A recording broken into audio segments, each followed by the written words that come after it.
전도서 2장 20절에서부터 23절까지의 말씀.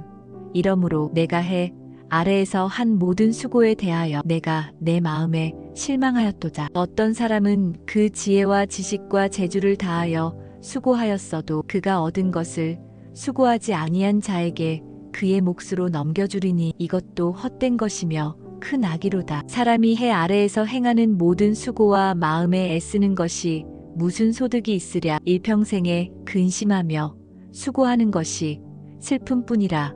그의 마음이 밤에도 쉬지 못하나니 이것도 헛되도다. 오늘 아침 묵상의 주제는 해 아래서의 일과 성취의 무상함 그리고 하나님의 안식입니다. 전도서의 메시지는 해 아래서에 이루어진 모든 일과 성취가 궁극적으로 실격임을 선언합니다. 첫째, 해 아래서의 일은 객관적인 시험에서 낙제한다는 점을 지적합니다. 아무리 많은 수고를 하더라도 궁극적인 성취는 결코 이루어지지 않으며 우리가 수고한 결과물은 결국 역사 속으로 사라져버립니다. 우리가 했던 모든 일이 무효로 돌려질 수 있다는 사실을 전도서 2장 21절은 경고합니다. 둘째, 해 아래서의 일과 성취는 주관적인 시험에서도 낙제한다는 점을 강조합니다. 인간은 결코 온전한 만족을 느낄 수 없으며 일은 근심과 슬픔을 안겨줍니다. 우리는 이른 아침에 일어나 늦은 밤까지 일하고 때로는 밤에도 잠을 이루지 못합니다. 그럼에도 불구하고 이미 마친 일조차도 마음에 들지 않아 불만족스러운 기분으로 살아가기도 합니다. 이처럼 일은 결국 인간에게 진정한 만족을 주지 않으며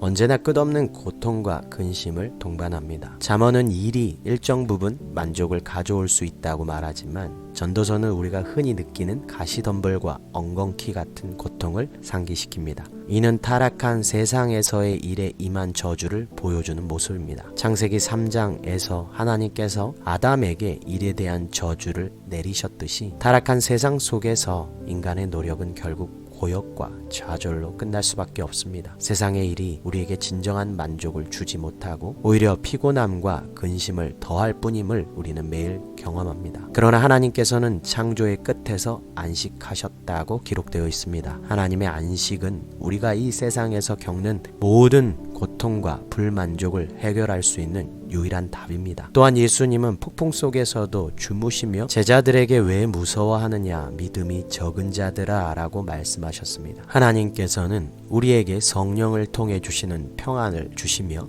우리의 수고와 일에 참된 안식과 만족을 더해 주십니다. 우리가 인간의 한계를 넘어서는 참된 평안을 원한다면 하나님의 안식이 필요합니다. 우리는 타락한 세상에서 온전한 만족과 안식을 찾을 수 없습니다. 하나님과의 관계를 통해서만 진정한 평안과 의미를 찾을 수 있음을 우리는 기억해야 합니다. 오늘도 우리가 겪는 일상의 근심과 고통 속에서 하나님께서 주시는 평안을 구하고 그 안식 속에서 살아갈 수 있도록 기도하는 시간을 가져야 할 것입니다. 오늘 하루 하나님께서 주시는 참된 안식과 평안을 구하는 시간을 가져보십시오. 일상의 고통과 불만족 속에서도 하나님을 신뢰하고 하나님의 평안을 구하시기를 소망합니다. 일과 성취가 우리에게 온전한 만족을 주지 못한다는 사실을 기억하고 하나님과의 관계 속에서 참된 의미를 찾을 수 있도록 노력해보는 것도 좋겠습니다. 하나님께 모든 일을 맡기고 그분의 인도하심을 따라 살아가는 오늘 하루 되시기를 소망합니다. 오늘도 하나님의 안식과 평안 속에서 참된 만족을 찾을 수 있는 귀한 하루 되기를 주님의 이름으로 소망합니다.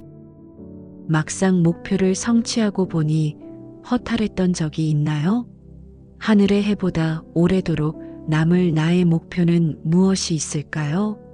기도하는 가운데 찾아봅시다.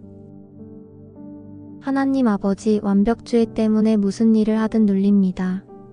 제 영혼의 깊은 안식을 주옵소서. 제 뛰어난 행위 때문이 아니라 예수님을 믿음으로 말미암아 구원받았음을 기억하게 하옵소서. 예수님의 이름으로 기도합니다. 아멘.